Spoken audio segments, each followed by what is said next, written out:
Hello दोस्तों, में हम लोग जानेंगे इस कंपनी के बारे में। तो इस कंपनी देख सकते हो 8% रिटर्न, 5D भी देख सकते हो, 11% सुपर ही रिटर्न, 1 महीने में देख सकते हो 18% रिटर्न, 6 महीने में देख सकते हो 2% के पास से लॉस, और देख सकते हो 7% लॉस दिया है। 5 ईयर में 101% रिटर्न दिया है। वन देख सकते हो रिटर्न दिया है, अच्छा खासा ग्राफ के ऊपर है। प्राइस देख सकते हो 517 रुपीज़।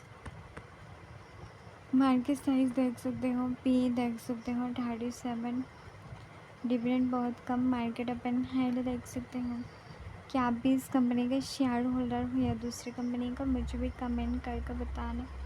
तो आज के लिए इतना ही काफ़ी। मैं God bless you, good bye.